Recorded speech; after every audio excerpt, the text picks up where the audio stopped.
You know, I feel like I have life everlasting thanks to this Geek Grind coffee, totally not affiliated or sponsored in any manner. No, literally, we're not sponsored in any manner. Geek Grind, sponsor us. We drink your coffee. Thank you. Also, Critical Hit Cookies. We eat your cookies too. Hashtag sponsor Every us. day. Okay, so we're gonna get started. But first, before we get started, Foundlings, I did want to let you know that we have a Patreon, and if you enjoy our content and you want to continue listening to our content and you want to get it early or hear bonus stuff or listen to another series that we're putting out there, check out our Patreon, I guess.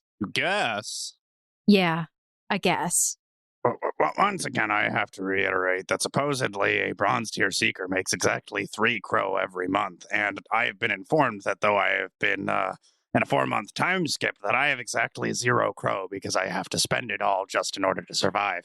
In order to help us make ends meet with this podcast, buy new materials, and constantly produce content for you, please do consider going to our Patreon at bit.ly/support MRPF to get exclusive and bonus content, early releases to episodes, and special goodies as we release them. Yeah, it lets us know that you like our content enough that we should keep making it, I guess. I mean, we'll still probably make it regardless, but yeah, okay, I'm going to stop talking. Thanks for coming to my TED Talk. Thanks for coming to my TED Talk, all right. It's not like we wanted your likes, Baka. Stupid. Baka, sundere desu. It's not like I want your attention. Gosh. Meow. Meow. It's late and we had coffee. Wow. Hello, Foundlings, and welcome back to another episode of the Gate Chronicles. This is Chronicle 1, Chapter 54. Thank you both for nodding and telling me I did a good job on doing the intro. As you all should know by this point, my name is Emily. I am your game master and host for this series, chronicle, episode, podcast. I do all the things. And also, I'm joined today at my table by my 2 lovely masculine players who are both trying to flex on me, I guess. Anyway, my 2 players, hello, introduce yourselves, I guess. Oh. No, don't shoot! Not it is Charles. Oh, hi. I'm Quentin. I play Charles Smoot, 57-year-old biology teacher, born and raised in upstate New York. Currently returning after having been on a brief time skip from dilation from your perception and reality, as we will be picking up in today's episode. And my name's Jaden, and I play Finavir Avir. Yes, the return to form, as he has taken some time to find himself and found out he does not like being always tired college student, which is just a college student, I guess. Yeah, if you're not tired, you're not doing it right. So, Foundlings, I don't know if you know, but we know that we've done something. And you know what that is? No, you don't, but I'll tell you. We have moved over from Pathfinder 1st Edition to 2nd Edition. Yay! Woo! So we moved to 2nd Edition. This is going to be a big change for us. Don't judge us because we are still learning the rules. Not everything has been completely converted over. I have done my best. And, well, I'll tell you a secret. I wrote an archetype already. Which you can find by going to our Patreon. Uh-huh. So we hope that you'll continue to stick around with us and either learn the game with us or kind of listen and hear our amazing audio and content with great quality as Quentin is flipping pages. I am so hyped up right now. All right. I think it's about time that we get started. If you don't know this ambiance by now, have you even been listening? Peaceful ambiance. Honestly, have you been listening? We begin by panning in over a cityscape of sorts, a familiar location of Lamb's Respite. We see in the distance the plateau where the keep sits above all else and the giant walls which surround it. We then zoom in. We see a cloaked figure in a cart, rain pouring down on top of him, and his wagon being drawn by a delicate-looking Aquinthian. Finally, the wagon pulls into the city and comes to a stop where our unknown rider steps off, We then follow the figure as he makes his way up the long flight of stairs in the rain until finally he finds himself inside the keep of Lamb's Respite, the Seeker's base.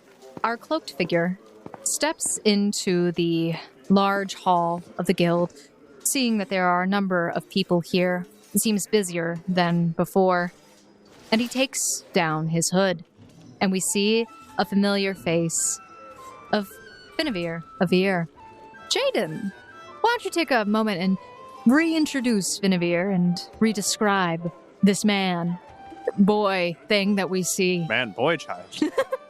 Finavir is, about a 5'10", brown-haired young man in his, I guess, early 20s. Oh, he had a birthday that passed recently, Oh, he too. does, yeah. So Finn is now 24, as his birthday came by and passed unceremoniously. Sad face. Sad face. Finn takes down his hood, brandishing updated set of his adventuring clothes, brandishing his family crest, the amaryllis, the pin on his left shoulder at the top of his bandolier, and his new lightweight set of gear, as he's had to fend for himself and can't rely on lagging behind. And he'll take a look around, see. It seems the more things change, the more they stay the same. Quentin's confused. No, I get it now. Like, time changes, but the Seekers Guild will stay the same, so the more things change, the more No, things... but I just watched your face. You're like, I had to think about it for a second. sorry, Jaden. I'm hyper. Hey, coffee. I have coffee too. He'll walk around brandishing a new habit as he kind of Handles his shiny Yeah. balls. handles a pair of ball bearings, as has become a new habit of his, and he makes his way to the front desk to find out if his stuff's still here, for one. What stuff? What was His left behind? gnome! The gnome I thought went with you. No, I couldn't. It's too many relics. I don't He know left why. it. Otherwise, I would have been using it. Oh, interesting. Okay. You do have your special item, your dear little carryall, loyally trudging behind you. It's been lasting all this time. With a VIP in the passenger seat. Isabel. Yes, she's still here. He couldn't get rid of her, even if he wanted to. Nope. If it wasn't for the curse, the cheap therapy throws this over the edge. It's a deal in the making. Okay, so, Finavir, you walk confidently up towards the information desk. Roll a perception check as you are doing so. 21 for perception, yes. Thank you, Jaden. I need to calm down the responses. Enthusiasm! Rolls! Okay, so as you have entered in the building, you know that it is sort of late afternoon, though you couldn't really tell based upon the dark clouds looming and the rain that is pouring down outside. The interior of this building is lit with sconces. They're not really using anything fancy right now. Sometimes they did in the past, but it looks like their power cores might have run out. There might be a few runs needed for that. But as you are walking by the numeric rank boards, your eyes spot your name. You are at the very bottom of the steel tier of Seekers right now. And there are 107 names on that list. No me. It used to be like 60 or something. And additionally, you quickly scan the area around it and you see the names of your comrades. Charles Smoot, Kelsey Kissinger, and Vaeolin Gray listed on the bronze tier board. And they are within the top 5. 6 months have passed. And clearly your friends have been very busy. Well, I guess I have some catching up to do. Nowhere to go but up. He says, with hope in his voice, "We shall see, audience. We shall see." Finn's been through some hard stuff. He's ready this time. Ah, yes, emotional trauma and turmoil. He had to sit through math class. I relish it. So, Guinevere, once again, though, you are about to experience some emotional damage as you see the line at the information desk. Well, Maybe be quicker just to pop back and see if the room's empty. Yeah, he's gonna head back up and he's gonna dry off and Okay. then So, Finn, do some inquiring. just for the sake of old times, let's see if you remember where your room is. Oh no. What would you ask of me, GM? Ah, I see. We could make this a roll. A secret lore. A seeker lore roll. Yes. To recall knowledge. Yes, the newest roll.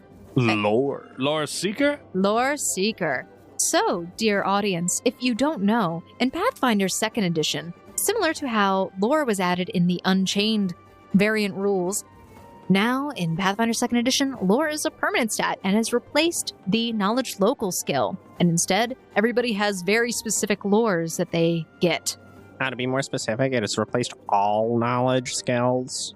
All knowledge skills except for Arcana, Occult. Yeah, but those Occultism aren't is new. knowledge skills anymore. They're their own separate skill. There is no spellcraft. There's a lot of other things. We'll go over this as we play. I think this helps me learn too. So you're learning with me, audience. Yeah. Woo. Okay, what was your roll? 16. I will say that it takes you some extra time. So it's not a success. But in Pathfinder 2nd Edition, we have degrees of success and failure. Mhm. So it takes you longer than it would have if this had been maybe a month or two. You can't exactly remember what floor. You think it was like maybe floor 5, but then you go there. It's not that floor. Yeah, he's just going around with this little RC box that's following him everywhere. Mm-hmm. And he's like, well, if you were better with the directions. He says to the box and also to Isabel, who's sitting on the box, frowning. She is wet. And a doll. And a doll. She'll get moldy at some point. Anyway, Finavir, you do manage to find the room. I think me as the GM put you guys on the 2nd floor. I mean, I could go through my notes. I have my No, notes. it is the 2nd floor. Vaeolin was on the 4th or the 5th floor because he Vaeolin had was on the 5th floor. Yeah, he was on the 5th floor, the highest room. All right. Hillen packed the bulk of his things. Rub his little gnome. If it's there. Yeah, you probably locked things up in your little chest. Your door didn't lock, your chest did. All of Finn's stuff got burned, including the key to that box. So, all right. He pulls out a set of thieves' tools. Well, I guess I should be grateful. The opportunity to improve my skills life has given me. All right. So, would you like to unlock that pick? I would Wait. like to pick that lock with my lockpick. I see. So you would like to pick. Unlock that pick.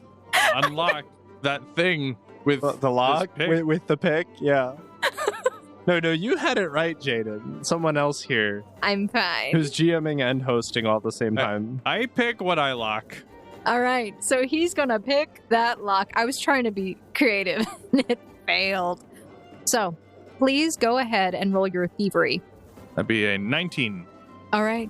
Since this is a relatively simple lock and, it really wasn't meant to prevent too many people from getting into it, it's just what they call a discouragement. You're able to pick the lock. It falls off. It's slightly rusted. Honestly, you probably need to replace the lock as you notice that several parts of it are starting to rust. And besides, you don't have a key.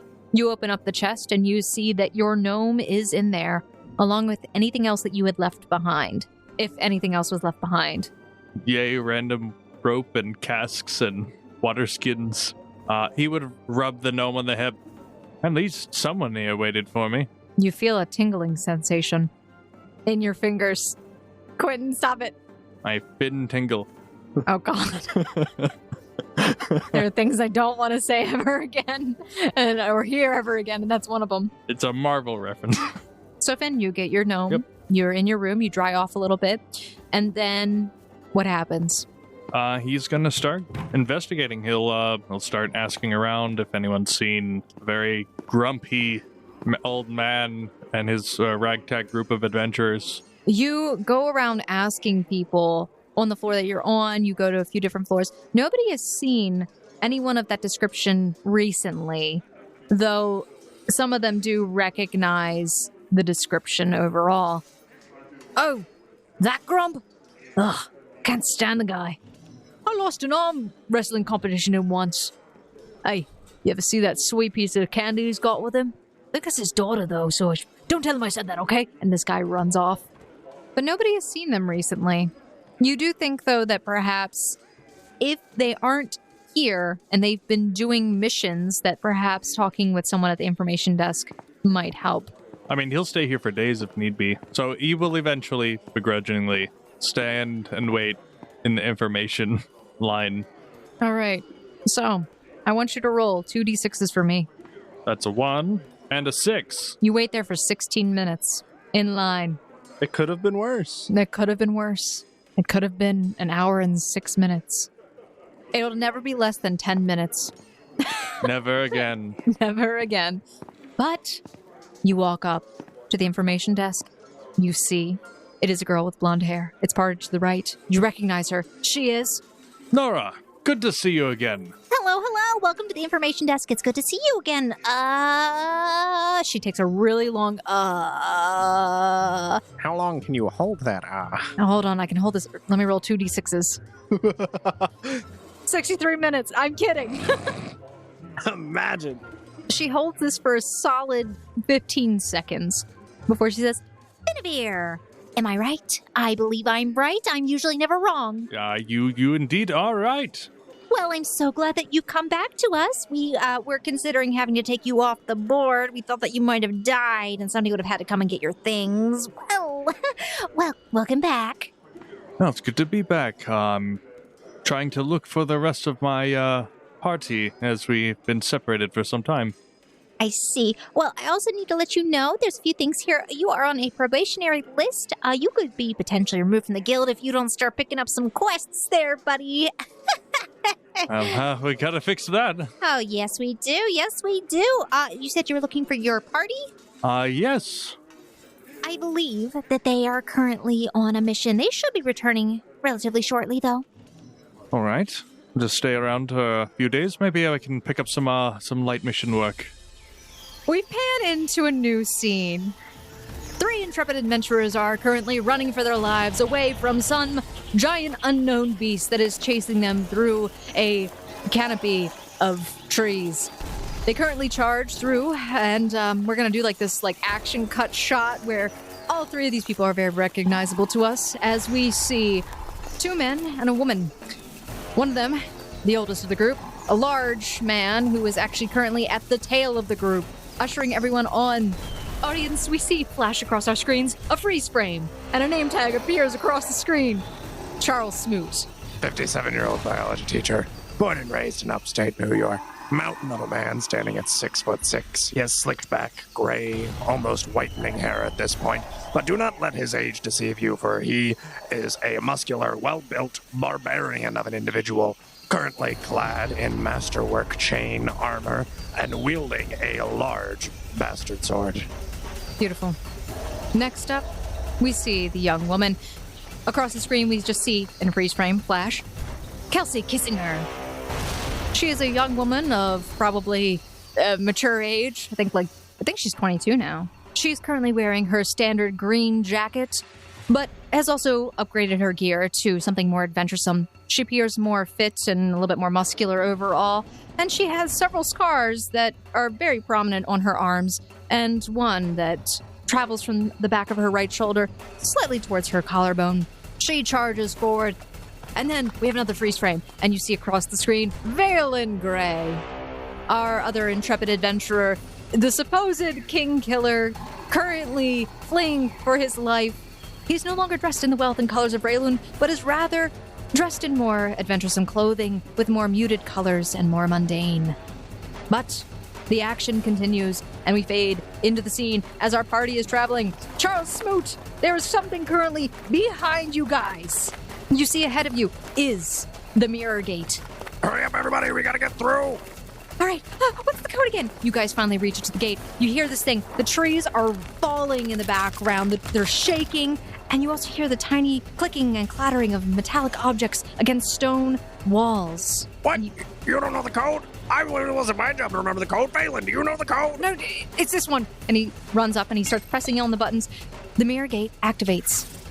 All right, I'm going first. Kelsey runs through. All right, Charles. After you, ladies first. He runs through. And then Charles Smoot will linger just a little bit to see if he can catch a glimpse of the creature before he steps through the gate. As you do, you see as these tiny metallic objects, these little round spheres with legs, start charging at you. They have little red eyes, and you know that every time they get too close, they explode. Nope, all kinds of nope. And Charles Smoot just jumps through the gate. Beautiful. I need you to roll a fortitude save, please. I had a 5. It looked much bigger from over here. Don't worry. Total 17 for Charles Smoot. Okay.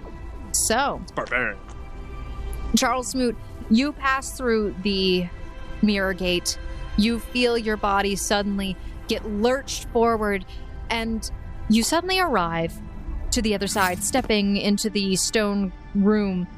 And you see around you are the archivists who are currently looking at you all, as well as carrying their loads of relics and tablets of sorts. You currently see as Vaeolin is leaning over, vomiting on the floor. Kelsey shivers a little bit, but she stands upright. Ah, thank God the reverse didn't hit us. How's Smoot holding up? You're okay. Come on, Vaeolin, you gotta bolster your fortitude a little bit. You're looking a little weak here, Prince. I'm working on it. At least he didn't get hit by the worst of it. Ah. Remind me later to chew Eden out. 4 months and another dead end. Well, we didn't exactly complete this mission anyway. We're just supposed to explore this. Oh, dang it. I think one of those things got me. And she looks over and you see that there's a small gash on her arm from some shrapnel that must have hit her from these exploding creatures. What the hell were those things? Vaeolin pipes in. I don't know. 8 legs, 1 eye, shoots lasers, explode on sight. Should we just try and go back later? Or do we just go up to the information desk? I mean, as Kelsey said, I guess we were just supposed to survey the area. It was pretty well surveyed. I mean, we barely got halfway through, so I hope they pay us. Well, only one way to find out. Charles Smoot will, with the rest of his group, begin making his way up to the information desk to see if he has completed enough of this quest in order to get any form of compensation. So, Charles Smoot, you make your way up the steps, followed by both Kelsey and Vaeolin. You've been at this for several months now, doing all these quests and missions. This one that you picked up, well, you did just because you had the spare time, and Eden hadn't really given you too many other missions besides this. She was sort of particular about you keeping up with your advancement in the guild. After all, she informed you that the only way that she could help is if you upheld your end of the bargain to aid the guild. But you open the upstairs doors using your seeker badge, and you enter back into the keep. Stepping out from the back room, which is connected to the information desk area, you hear a familiar voice at the front of it. Nora's, but also one that you haven't heard in months. And you see as you walk around this side, Avir, standing there. His back is turned to you. He's gazing off into the distance slightly as if he's reminiscing and possibly telling a very long story. And everyone else behind him at the information desk line is groaning as they wait, just as he had to wait. Do any of my party members take any action towards him? Kelsey nudges you, and Vaeolin hasn't been quite attentive recently. You've noticed that whenever he comes back, he seems to just branch off from you guys and go back to a side area. Have you guys been staying at the guild paying for a room here, or have you been staying outside? I mean, I'd assume staying at the guild would be the cheapest option. It could be. Oh, wait a minute. No, I know exactly what we would be doing. We would be utilizing that trader's house because he doesn't need it anymore. We've been breaking and entering into John Xavier's estate. Oh, yeah. Okay. That's a free pad. Yeah, so Vaeolin usually just goes out. You know he's been having a rough time of it. There has been news that's been circulating that has finally reached to Lamb's Respite about him being the air-quote king killer of Rayland. The Seekers themselves don't seem to care so much, but sometimes there are glances from the regular folk who have disdain towards these people, though many don't recognize him. since they have no knowledge of this family's lineage, he usually just goes by Vae now. But you see Finn, and Kelsey is waiting for your signal. Grumble, grumble, grumble. He never responded to the letter I sent him. I don't even know if he delivered the letter. She jokingly nudges you again. Dad? Nah. And she does this whenever you're being like this. Fine. He gets 2 minutes to explain himself. She chuckles. You know you missed him. Charles Smoot will indignantly begin stomping towards the front of the information desk, pushing anyone who stands in his way out of his way, I'm sure to the chagrin of many people who are impatiently waiting in line. Oh, that's a really good word. Chagrin. All right, I'm adding that to my vocabulary. This is vocabulary day, guys. Yay! Today's episode has been brought to you by Chagrin. All right, Charles Smoot, could you do me a favor and roll an intimidation? Total 21 for Charles Smoot. Oh, yeah. A lot of people, they know you. And you are very keen on bullying the steel-tiered seekers, which are usually the people waiting in line the longest. A lot of the higher-tiered seekers tend to push around these weaker comrades. They don't care so much. You are among those. Also, you've beaten almost half the people in this room in an arm wrestling match. That's how you've made a lot of money, much to Eden's dismay, and she has scolded you quite often for this. Maybe if you paid me more, Eden, I wouldn't have to gamble. Maybe if she bet on someone else, maybe she wouldn't be so upset. But you push your way through, walking up behind this friend of yours who's not even paying much attention. Go ahead and roll a perception check, Finavir, to see if you hear these, if you're distracted too much or if you hear these steps behind you. 21. You definitely hear as someone is approaching behind you. Would you turn, or are you too engaged in your storytelling? He'd probably be focused on, he could hear someone, but I was like, no, it's a safe place. I'll be fine. Okay, well, okay. Give us the spiel of what story's going down right now. And I kid you not, more than 100 sheep blocked the path. Not once, but twice. Oh, yeah. No, I've heard all about the sheep before. They're a menace to society. I'm surprised there wasn't a quest up for it. I swear, whoever is a shepherd up there has ties in with the crown. You know what the secret is? We're lamb's respite. We can't kill the sheep. It would be illegal. Well, if the quest ever does show up, let me know. It would be at this point that Charles Smoot would just walk up right behind Finavir and punch him in the shoulder. Roll to hit. 24 to hit. Okay. It definitely hits. Oh god, I had an idea. So I just realized, Finavir, you didn't get the name across the screen. So right now, as you get punched in the back and you kind of splay forward a little bit, there's a freeze frame. It says Finavir. But it's not from the front, it's from the back where you're falling, and just freeze frames right there, and across the screen we just see like a giant stamp and your name banner. Finavir of Beer as he's falling forward. In a quick breath, Finn will draw his dagger and swing around to meet the aggression of whoever's behind him. My favorite freeze frame of all time. If somebody doesn't animate this, I'm gonna be sad. I really want to see this. Okay, anyway. So you get punched. It's a pretty solid punch, and you, as you said, you unsheath your dagger and quickly turn. Your reflexes have improved over the past month or so, as you were secretly training yourself to be prepared in case anything happened while you were on the road. I need to become chewier for Desmond. You turn and you see a large, towering man. His broad shoulders are blocking out the light, and his front is almost shrouded by the dark of the stormy weather. Inside, well, the sconces are lighting him from behind, but after a moment, he kind of shifts his body back, standing more upright, and you see that Charles Smoot is sneering down and looking at you, his fist drawn back, as you can tell that he must have been the one to punch you. Lower the dagger from presumably his throat. His throat? Oh, yeah. He turned around with, aggressive intent. It's like, oh. So, the very tip of your dagger is barely reaching to his throat. You're kind of, leaned down in a defensive pose as well, because you're, regaining your posture. Mm-hmm. But you take away the dagger. And he'll sheath it. It's good to see you, Smoot. You've kept very well. You've kept alive. Kelsey walks over. Oh, come on, you boys. This is ridiculous. I mean, what? You didn't even care to write. The gruff looks on their faces of aggression just like melt, and Finn just like whole arm, whole body hug Smoot. Smoot's hugging him. He didn't even care to write the entire time. Oh, don't cry, because I'm gonna cry here. She comes in for a hug too. Her arms can't reach around both of you, so she's like half hugging, and there's like these partial tears. Meanwhile, everyone in the line is like, ugh.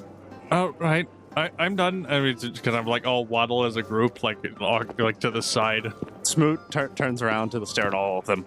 Bite me. The three of them would step to the side to have their conversation outside of the information desk line.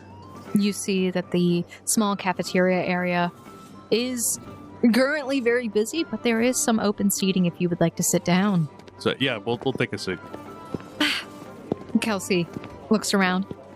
Did you guys want me to get you anything? I was actually going to get myself some warm beverage. Yes, generic insert warm beverage here. I too would appreciate one. Yes. I'm a fan of warm beverage. Yeah, it's like that place that's close to eat. I hear they've got the best warm beverage. They have the best warm beverage. I also like their food, the one that you can eat. It's so close. We're so good at this. All right, I'll be back with that beverage. Make sure it's warm. I thought that was implied. She gets up and walks away, leaving you two at the table, either for an awkward silence or for a very engaging moment. So, it's raining. That it is. It rained much where you have been? No, not really. I've been inside. I couldn't get away to even check. Inside, yeah. We've been doing a lot of outside. I'm sorry I didn't tell you, Smoot. I was afraid of what you'd say. Or what you'd think. I only left home to find my family, so I thought I found it, and I met my grandfather. There's this whole big legacy set up for me, and be a great merchant, one of the richest families in the world, probably. It's not what I want. It's not even close. I couldn't stomach it. The way that they treat people, the lack of humanity, empathy. They make you look like a saint. And I realized more and more as I sat there with each lesson about forks and things that weren't forks. I found myself daydreaming the time we spent together to get here. And I thought to myself, that's worth living, at least by comparison. It's what I want. So, I came to see if you'd have me back. I know you're trying to find your home, and I'll do everything I can to help that happen. If you have me. Well then, in a way, I guess we've all been searching for our family, but you have to understand, there's two different types of family. There's family you're born with, and then there's the family you find along the way. And Charles Smoot kind of looks off distantly as Kelsey's walking to get insert warm beverage.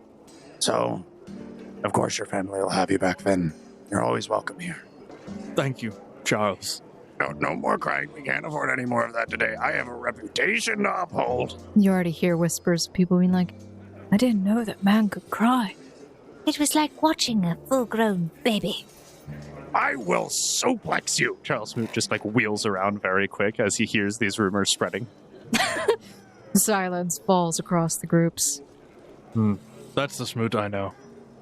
Well, we gotta make up for lost time. There's a lot to fill you in on. Who knows, maybe you've been the missing piece of the puzzle that we've been lacking for these past 4 months. Well, I've learned a lot about grapes. The grapes of wrath, the grapes of peace, the grapes of joy. Oh, I'm sorry. The fruits of the spirit. Kelsey comes back after a moment and places down warm beverage on the table. Oh yeah, that's the stuff. We really should go back to that place that's close to eat. Oh yeah, get that food. Yeah. I'm sorry, was I interrupting? Does Finn notice that Kelsey's injured? Yes, you see, as you look her over, that she has a slight bruising and gash on her left arm. Go ahead and roll another perception check for me, though. That'd be a 24. You notice that there is a relatively fresh-looking scar tucked underneath of the top of her green coat, which she seems to adjust as she sits down and pulls the coat a little bit further over it. You see it on the right side, almost cresting over the nape of her neck towards the clavicle. My, you have been working yourselves to death. Oh, you should know my affinity for the arcane has dwindled over time. But I have picked up medicinal skills. Oh, that's awesome. It's actually a long story, but it seems I have a knack for it. It's not as quick, but I can suture pretty well. If you'd like, I could patch you up when we get a chance. She smiles and nods. That'd be nice, Ben. Thank you. I'm glad that you're back. Will you be staying? She looks at you with this inquisitive glance and some hope in her eyes. He'll say with a smile, for as long as you'll have me. That's great. So you're back for good now? I am. I guess things didn't work out with your family then. Oh, wait, so you know about this? Well, I thought I told you this. How was I the only one left in the dark? Well, there were some things that happened, and I didn't want you to be upset with him. You're quite intimidating. Listen, just because I haven't shaved in about, 4 months doesn't mean that my complexion is still not as rosy and cherry as Santa Claus. Yes, he's been working on his Kelsey, and I've been working on my smoot. I don't see it. He'll say that after looking at just Smoot and looking at her. I don't see it. Oh, hold on, I got this. Now, Kelsey, you listen here. We're gonna... Okay, I know it's a really bad impression. I'll work on Gotta it. give more rasp in there. I'm sorry. Vaeolin could probably do it better. Speaking of which, did he go off again? Yeah, I think so. It's all right. We let him have his space. What we should probably do is actually check in with the information desk this time and see what direction we need to take next with this mission. Right. I don't want to stand in that line. She looks over there and gestures at the line that has gotten longer. We've been over this. The longer you wait, the longer it will get. I can do it. It was only maybe 20 minutes last time. Certainly. However, we are the individuals who took the quest, not you. You don't even know what quest it was. Oh, I suppose you're right. I'm telling you, giant massive creatures, like billion robot legs, giant red glowing eyes, explosions everywhere. Oh my gosh. Wait. What? No, there was no giant red glowing eyes. There was, green skin everywhere. Oh gosh, the frogs again. I don't know if it was a frog. It was loud, though. Kind of like, I don't know, like those drakes? Oh, giant stomping feet, at least 80 feet tall. I think there was fire everywhere, too. Absolutely terrifying. I don't know if I want to go back. We might have to, though. So, that sounds like something you're up for, Pinavere. I think you'll find that I can handle myself a little better in a fight than I once did. Oh, look at us. Little Finn's all grown up. He is grown up. And Kelsey also, gives him a pat on the back, imitating Charles Smoot, trying to give you a nice, firm pat. She's putting effort into this. Oh, there's that Smoot you've been telling me about. Yeah, well, we've had to spend a lot of time together. So... You make it sound like it's a chore. Sometimes it is, Mr. Smoot. Rebel. Smoot will storm off and begin waiting in the information line. All right, roll me 2d6s, please. Oh, baby! There's another guy at the front of the line. Oh, yeah. A 3 and a 5. Okay, 35 minutes. There's another guy at the front of the line who is just regaling his tales. He looks like a bard. He currently has a lute on him. He is starting to play. Everyone in line is groaning. Hey, minstrel, I will decapitate you and break your guitar. Roll intimidate. It's a lute! Uncultured swine! 22 for Charles Smoot's Intimidate. Okay, so this guy is literally just strumming a little bit, and then you hear as one of the strings breaks under the pressure. Doing. He just looks around awkwardly and then scurries off. But the line moves a little bit faster after that, but you are there for about 35 minutes until you reach the front of the information desk. You see a girl there with blonde hair, parted to the right. All right, Nora, we need to know. Hold on, I have to do my spiel. Hello, welcome to the information desk. How may I help you? Thank you. Does that make you feel better? It does. Nice and empowered. It's all I'm paid to do. I think you're paid to do a little bit more than that. Speaking of which, can we get paid for having completed this much? And Smoot will slide across a surveyed area map, which is only partially completed. Well, let's see. Yeah. Let me pull out the book of rules. Yeah. She pulls out this very large, thick tome. You never see her pull this out, really. You know it exists. You also know that the guild doesn't follow like half of it. I think you'll find that there were some very serious extenuating circumstances, as there were little tiny death arachnid robots that exploded on contact and had laser eyes. Let's see. Well, according to the protocols, because this ruin that you went through was newly discovered, it is required that, it was by the Seekers of Steel Tier, right? So then it was passed on to the Bronze Tier, and you guys picked it up. If the quest is not complete, I can take it off your hands for you, but that's going to affect your ranks. You can get paid half, though. How much is that? So, Foundlings. Pathfinder 2nd edition numbers are completely different when it comes to money. So, I apologize. This might need to be redacted later. And you'll receive half the reward, which would be about 86 silver. Oh, gosh, we didn't even get to find any relics while we were there. We barely got through. We kind of ran right at the front gate. Also, I specifically received a message for you from Eden. I believe it was, I don't pay you to be cowards. I have great expectations for you and your crew, Charles. If you quit on this mission, I swear to Isos that I will personally come and murder you. I think I added that part myself. Anyway, it's up to you. No, it's fine. Your deal was a ripoff anyways. I think I will just have to reconvene. Do you know where I can find the nearest EMP? I'm sorry? Relic that would disable other relics and or electronically powered devices. Oh, don't worry. Lord Eden already knew that you would be quitting on this one. She had feelings about that. So she said, ahem, and I quote, return to the archive when you are ready to depart again. You will be provided with extra supplies. Just this once. And then I was supposed to smack you, but I can't reach you, so. I'll bend down. And Charles Smoot, squats a little. She bops you on the head. You're gonna have to work on that. She would have hit me harder. And Charles Smoot just kind of gets walking away. Oh, maybe I should have had Zora do it then. She really hits hard. Don't remind me. All right, gang. Well, it looks like we need to regroup with Vaeolin and see how soon we all feel like heading back out again. Right. I had a feeling this was going to happen. We can at least sleep here for the night and recoup and have a bed for the first time in about a week and a half. Are we going back to John's place? I mean, it's a free pad. Do you pay rent? I don't pay rent. I get free lodging. Finavir is free. Free is free. And I'm pretty sure that is the best type of room. Right. Well, hopefully Vaeolin's there. We can go to that place that's close to eat then.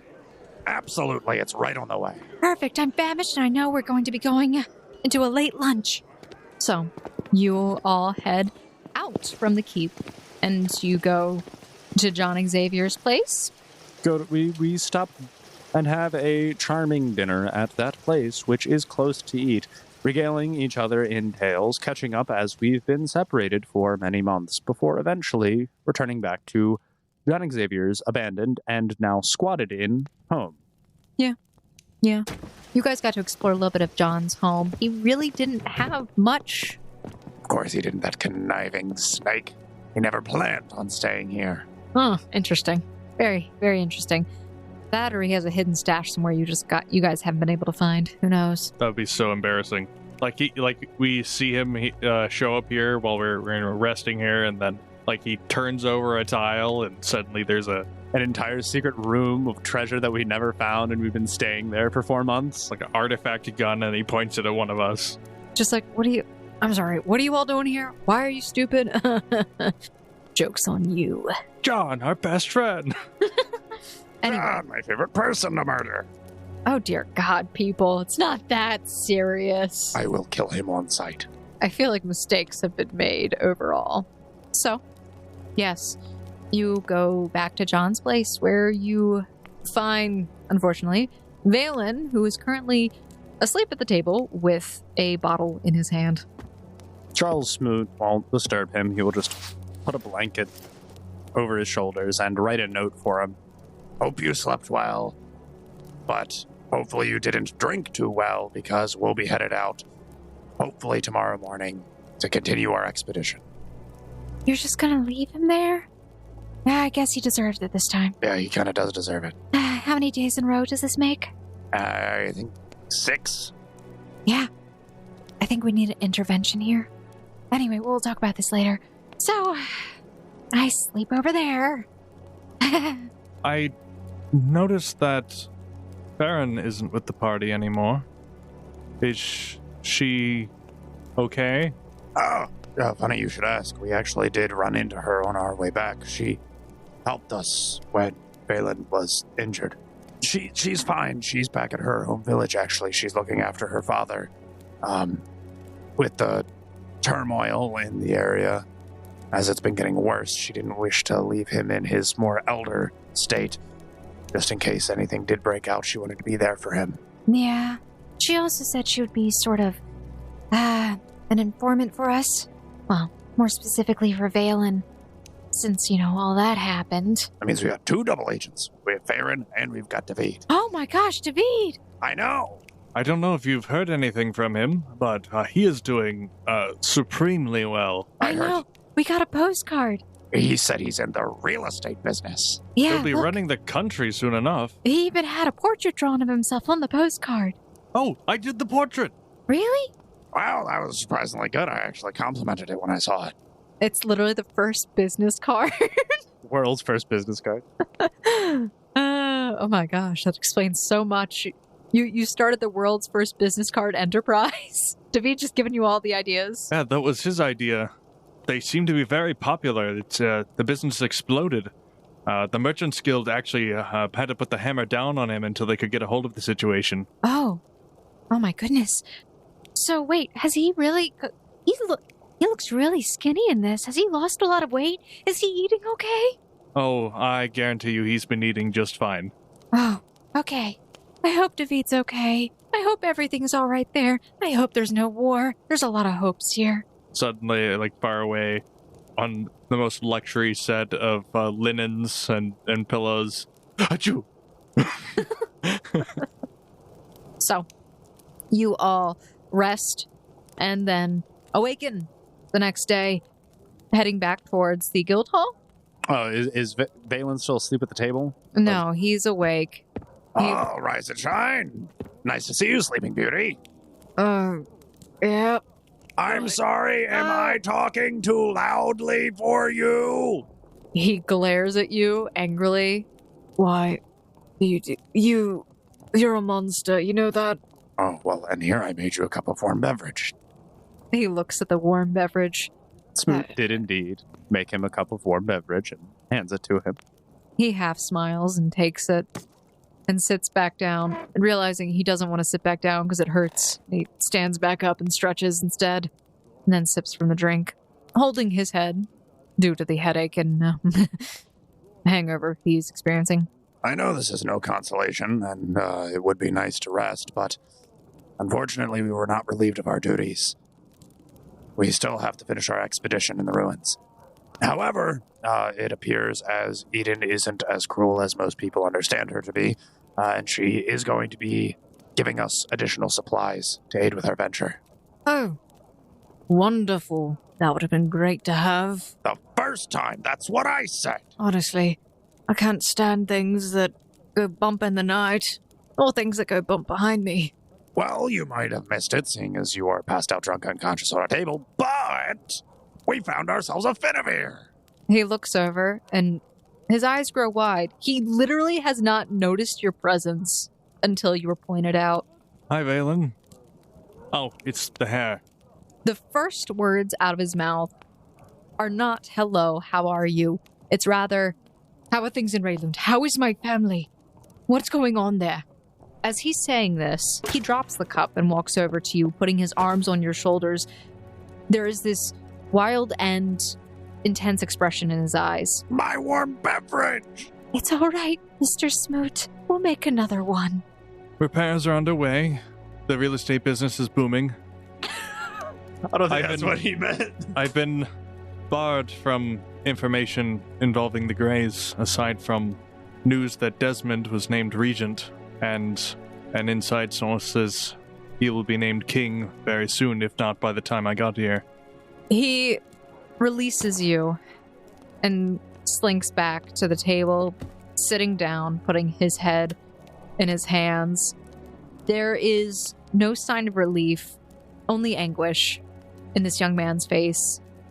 But he seems to silently sit there and hold back any tears that might be welling up inside of him. Right. Sorry I don't have more information. When you're feeling up to it, I do have some questions for you, but they can wait.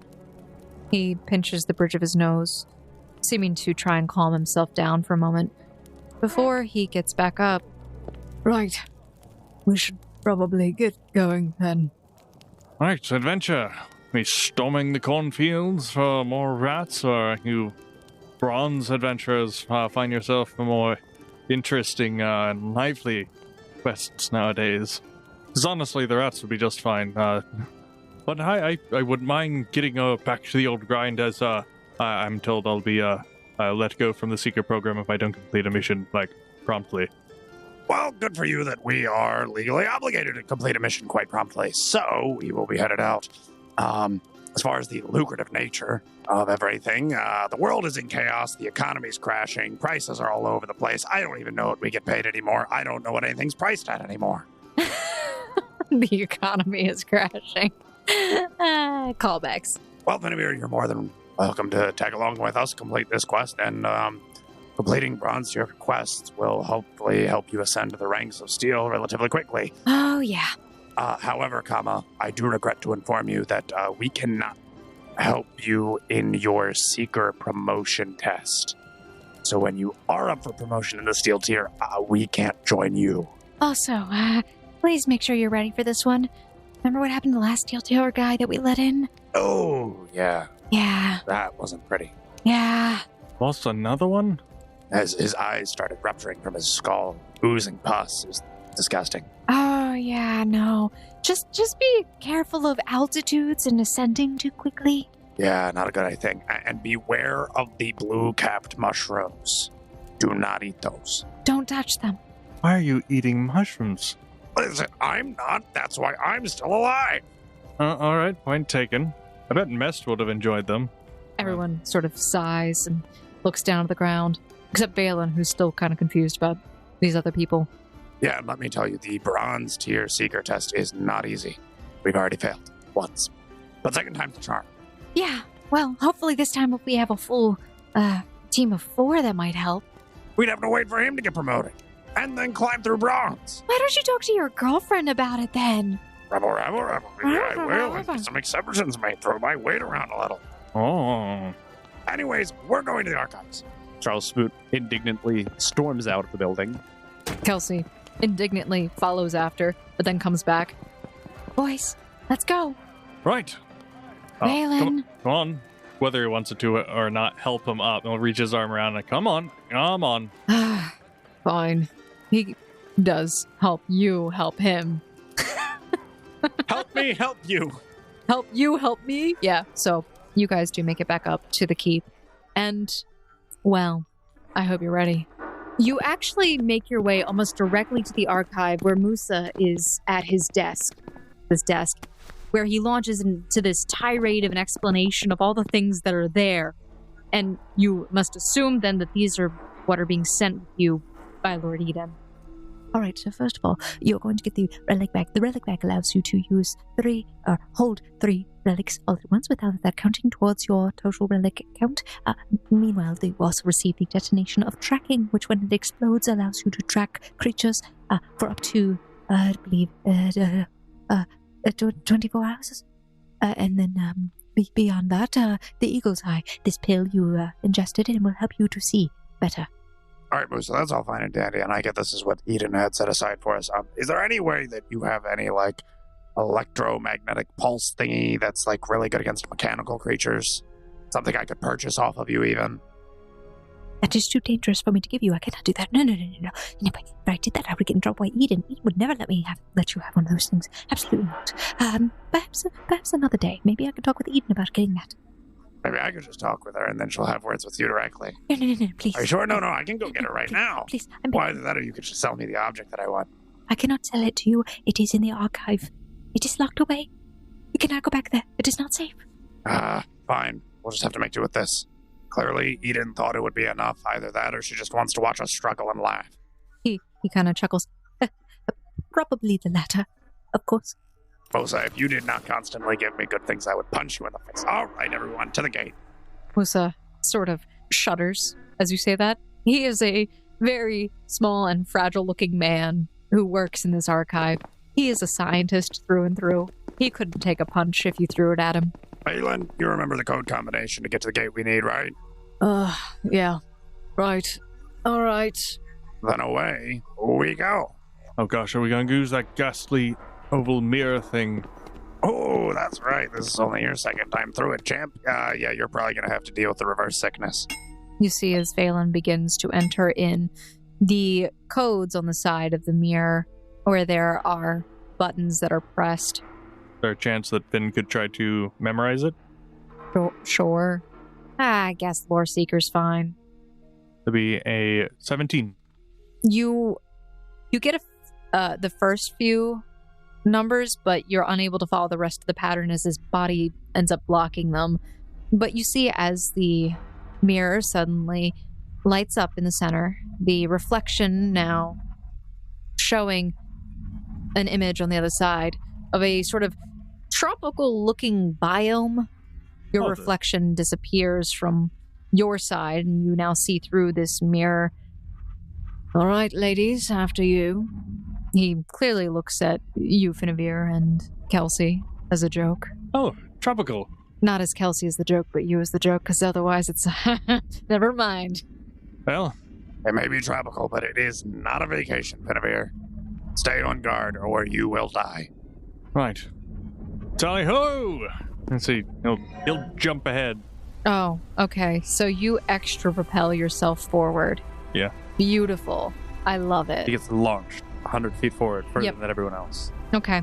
Flies to the air, crashes, lands. So actually, because you are running through the gate, this does propel you faster than you normally would. Oh no. That's going to make the it does make the check a little bit harder. I need you to roll a fortitude save to avoid the effects of the reverse.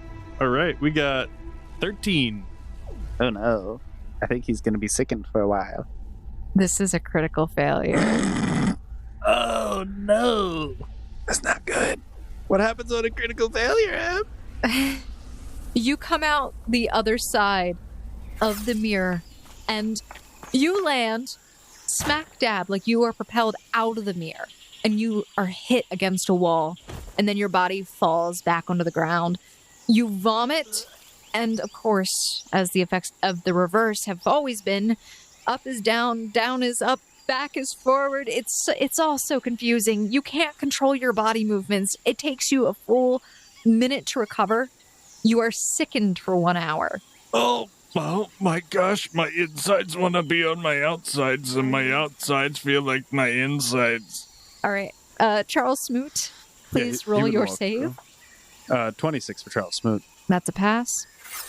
Kelsey steps out and she's perfectly fine. Again, she has gotten used to this and she's been using her smootness to get about. Vaeolin, on the other hand, being hungover and, well, experiencing his Finavir today, also collapses on the ground and is vomiting. Up is down, down is up. He is also not appearing very well and is likely going to remain ill for a good bit. Oh, goodness, guys. Come on. You need to work on your smootly nature. I'm sorry. I'll never drink again. I'm sorry. Oh, no, we are not your AA meeting. We're not going to be giving you any chips here. Wait. This is all we had to do? Kelsey gets very upset about this, by the way. What do you mean?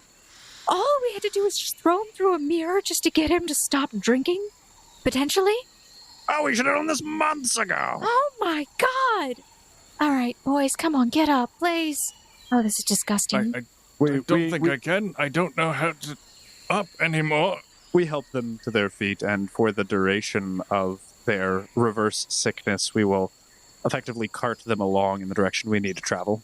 Okay, so when you say both of you are helping them up, it's really Charles Smoot who is lifting both the boys up. Kelsey's more on the side of Vaeolin supporting him.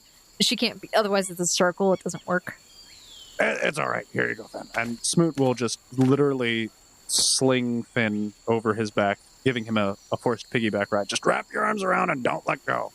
Or, if everything's reversed, try to let go. All right, I'll give that a... Okay, no, that's way too tricky. He grabs her butt for a second. Oh, just stop thinking about it. Just don't think about it. Oh, is that how you work? Is that how we smoot and you just stop thinking? Hold on. I gotta think about this. So speaking is also difficult on a crit fail. So like half the words coming out of your mouth are garbled. It's not even like English or common. It makes no sense whatsoever. You're babbling like a baby. It sounds right to you in your head. Vaeolin, on the other hand, you just hear him start screaming. I don't know, you think. Oh, God. Okay. Kelsey, just putting your earplugs in. I'm just ignoring them both. I think start you me like that. Charles Smoot he grabs candle wax and just like plugs it in his ears. And it is so very... This only lasts for a little bit. Vaeolin's screaming kind of stops, and you notice that the screaming kind of turns into a laugh, and your speech, Finavir, becomes normalized as your body returns to regular functioning. Oh, go girl, that was terrible. Real quick, seeing as we have already partially surveyed this area, do we have a general idea of where we need to be headed? Yes. So, I'm going to have you all roll a perception check for me, since technically, while you guys have been here, you haven't been here. So. Total 25 for Charles Smoot. 23 for Finn. You are in another underground ruin. Finavir, welcome back. Underground. This is a massive cavern, as before. This place looks like it was artificially carved out in some way. Some of it is natural, but a lot of it is strangely unsettling. The biome here does appear to be tropical in nature. There are large trees creating a grove in front of you. The mirror gate that you are standing on is actually mostly on a flat area at equal level of the base of the trees. You can't see over them, unfortunately. You hear the sound of strange insects and other potentially tropical creatures that you aren't exactly sure what they are. But as you are looking around, you see large trees that have fallen over in a sort of line. And you realize that there seems to be tracks here, large and inhuman. The tracks are probably about half the size of Charles Smoot's body. Oh, they have really big frogs here. Yeah. So that is left over from yesterday, and we do not want that to happen again. However, thankfully it is not here at the moment, and I would like to keep it that way. Finn will take out a pair of the bearings and start fidgeting with them. This is like a nervous fidgeting that he does? It's a nervous fidgeting, and it's also like prep for battle.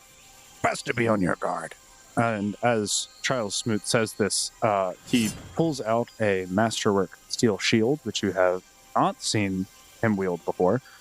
And it also seems as if he's been lugging around this entire time an 8-foot-long sword. And Finn will take out his little wooden shield. And his dagger. Kelsey unsheaths the small dagger that she has as well. One that she's been carrying around for a good long time. But you see that she has a thin and delicate metal chain connected to it. And she kind of twirls it around. Ooh, exotic. Oh, thanks, I know. And she does like a little cute dance. Whoa. I guess you've practiced with that. Like if it's twirled around, it's, sharp object going around. So Kelsey twirls it around and actually does a few tricks with it, moving it. And she demonstrates that she has a lot of control with the dagger. Yeah, I've been having to practice, because if I don't, I become a target. And, well, I have some other things I've been working on, too, so... Anyway, Kelsey, do you have any intuitions about which direction might be the right way to go? I told you, Mr. Smoot, it doesn't work like that. Well, I asked if, not can you magically divine. No, I don't. Okay, fine. That's all you have to say. You don't have to give me an attitude about it, young lady. Whatever. Doesn't work that way, Dad. God, Dad! You don't even know what it's like. Why don't you define where to go? Well, fine. How about we just go hunt the big thing then and get it out of the way? Sure, we can do that. Or we can look at what we've already gotten. I mean... Why don't you roll a knowledge seeker? Or lore seeker, I'm sorry. Lore! It is a 19 for Charles Smoot. 16 for Finn. Unfortunately, that's not enough. For either of us? Hot dang. Kelsey pipes up. From the other exploration that we've done, I think there's been a kind of pattern where generally the ruins are either towards the back of the cavern or centralized. So we got around a good part of the outer rim of this area, and we didn't see anything, so we could try and head towards the center. Which direction's the center from here? Charles Smoot will make a survival check. Yes. 26 for Charles Smoot's survival. Oh, yeah. So your mirror gate seems to be on the far west side of the cavern. You know that there is a wall probably about half a mile away to the backside of the mirror, and the grove of trees is directly ahead of you to the east. It does seem to also branch up towards the north and south, so the forest basically encompasses most of the area, but seems to be kind of centralized because you can see that there is an outer rim of cliffs, which you could potentially attempt to climb up if you wanted to, but it would probably take a good bit of rope, which I don't know if you brought with you or not. I mean, we can climb. We can make athletics checks without the climb, though. Yeah, absolutely. Yeah. The cliff faces seem to be relatively sharp at about a 40-degree incline, where they slope inward towards the walls, and the cliffs themselves, the plateaus of them protrude out, overlooking a vast majority of the cavern. Well, we have a few options. We could climb up there and take this pill that Musa gave us and probably be able to survey the entire area, or we can blindly delve headfirst into the woods. I have a spyglass, if that helps. Well, Quite probably would. right, if we were higher, since the forest is directly in front of us, we could. I could climb a tree. I literally just said we could climb the cliffs. Right. That oversees everything. Yes, I know. I'm saying we can't really see through the woods, so we need to climb. Okay, never All mind. right, well, we'll make our way up the cliffs. I've had a bit more practice with climbing. They all look at you, both Kelsey and Vaeolin, looking you up and down. He has one more strength than he had before. He's not 0 anymore. That's amazing. You know, 5 push-ups, 5 sit-ups, and about like a 10-minute walk a day. The very early stages. So, you approach over to some nearby cliffs, which aren't very far from where you are. Do you go behind the gate, or do you kind of go north or south or west? Whichever cliff is closest to the centralized area. Think of the forest like it's almost in a sinkhole, and that the cliffs are literally surrounding the entire outer rim of this region that you've explored at least. So there are cliffs behind you, and there are cliffs to the north and south. The closest would probably be the ones to the west. Then we'll go that way, to the west. Whichever way is closest. All right. So you begin heading towards the far end of the cavern. And when you reach the cliffs, you look up at the sloping sides. That's going to be a difficult climb. You brought your rope with you, didn't you? Yeah? I brought some. Well, between all of us, if we all have a little bit, and we just pick it up after us as we climb along, every time we reach a summit. Hopefully it gets us there. Okay. So who is going to be attempting to climb up? No, Charles Smoot would definitely be. And he would also be trying to go first to climb and fix any ropes up top to make it easier for anyone after him to climb up. Okay. Okay, so just gonna be Charles Smoot then? I suppose, because if he can get that rope up, that would make things infinitely easier. Okay. So what does Finavir do then? Well, he would wait for the rope, or he would hand the rope to Smoot. He brought some standard rope. Okay. 50 foot. So would... How tall is the cliff? That's a good question. Me, as the GM, we're gonna roll that. Because that does matter if we do need to tie rope together, which would dictate what he would be doing. I mean, if we could go 50 foot at a time, that would work. 100 feet. Before the next summit? Yes. So then we would have to fasten 2 ropes very tightly together. Or find a way to make it 2 trips, but okay. We'll Or, give it. yeah, I could bolt in at 2 different locations, 2 different ropes. Yep. One halfway up and the other Sounds one all the way a to the top. lot safer. Sure. That works by me. I do have a hammer and a python. Smoot will be free scaling it, as he is the most adept at climbing, and then he would attempt to fix the said climbing apparatus for the compatriots down below him to make their climb easier. Do you have a climb kit? I didn't have it written down as a climbing kit, but I'm pretty sure I have all the components of a climbing kit. I believe that gives you it should give you a bonus. Nope. Pathfinder 2E climb Oh. kit? All it says is climbing kits allow you to attach yourself to the wall while you're climbing, moving half as quickly as usual, but it lets you to attempt a DC 5 flat check whenever you critically fail to prevent falling the entire distance. That is the benefit of climbing kit. That is important. So if you fall, you don't die. Okay, so Charles Smoot, begin your ascent. Please roll your first climb. Total 17 for Charles Smoot. Okay.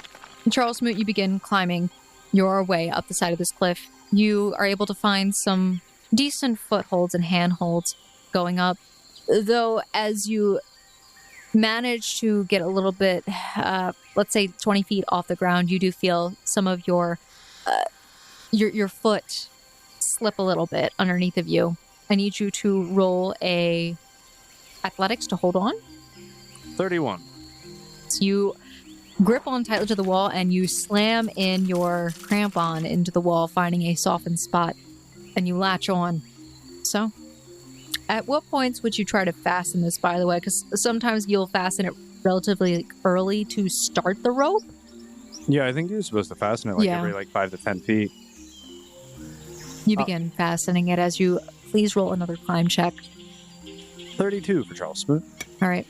You make the ascent all the way up to the initial 50 feet, where you continue to fasten in the rope. Roll your hopefully last climb check to see if you can make the final 50. 18 for Charles Smoot. Okay, Charles Smoot, once again, climbing up. You are doing relatively well, but some parts of this rock wall are soft and they crumble under your hands and feet. Please roll another athletics to try and grab on. Wow! 25 for Charles Smoot. All right. I want you to know, You're terrified? when I have been rolling a 17 and an 18, that was a natural 1 and a 2. Interesting.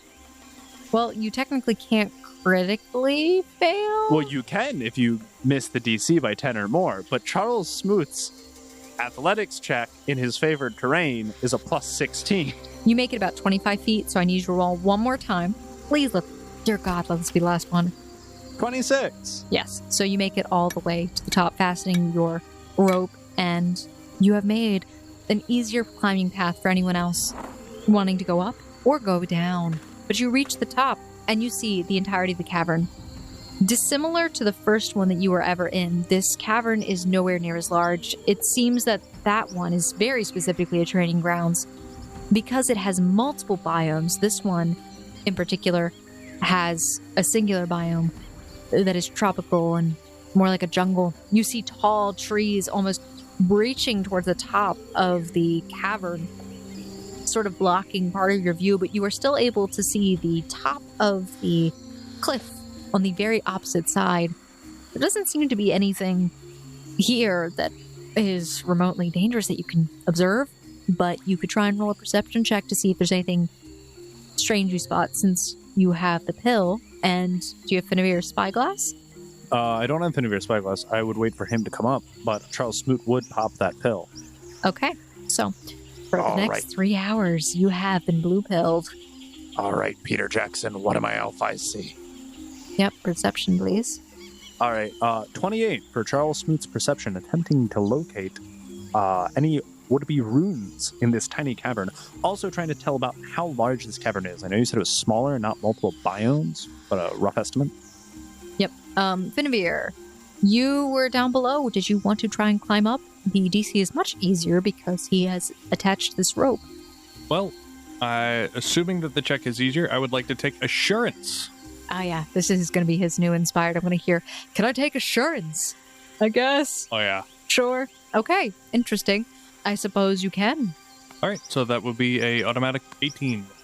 Yeah, you're able to climb up there. It takes you, you still have to travel, I believe, your half speed. You'll get up there a little bit after Smoot's kind of done his initial surveying. You take this blue pill.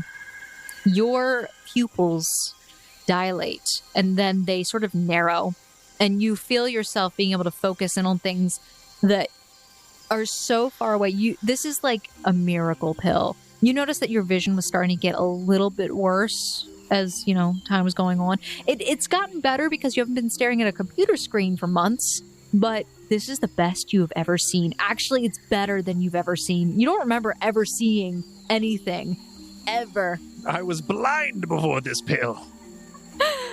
But as you look over the cavern, observing the area, you spot what appears to be a building of some sort amongst the trees, at least the remains of a spire. You swear you see a clearing towards the center of the jungle. Can I tell roughly how far away that would be? 5 miles, I believe. And also you asked about the size of the cavern. You estimate it's probably 10 to 15 miles across. The original cavern that you were in, the gate was actually central, and each of the cardinal directions was 10 miles. This cave is literally a quarter of the other cave. Hey, everyone down there. We can turn around, actually. You see as Finevere's like getting ready to pull himself up over the edge. Oh, hey, bud. Well, I mean, if you want to check it out, feel free. But I know where we're going now. He pulls himself up. So you can head back down. Oh. But good to Dang know it, that. Smoot. Good to know you actually were telling the truth, and you are slightly more adept at climbing. It was all a test. Remember, I am a teacher after all. I've been training myself to flex a little muscle. You see a little muscle. All right, so I'll climb his way down. You take a breath, and then you start climbing and clambering your way down. Both of you. Take the spyglass next time. Don't worry. Don't need it. Don't need it. Charles Smoot just stares into your soul. And as he stares into your soul, air quotes, you see that his irises are yellow. And they seem to dilate and constrict, looking at you almost like he's seeing too much. Well, go Smoot. More like Go-Go Musa.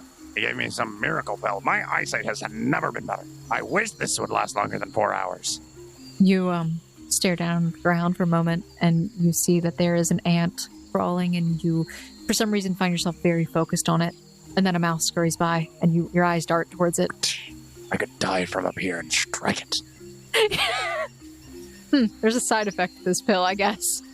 It makes you a natural predator. It does, technically. So, slight movements do catch your attention as you see some rustling in the trees in the distance. We would make our way down, making sure to, at the very least, take our rope, if not our pitons. You climb down, gentlemen, and you make it down to the bottom. So, whoa.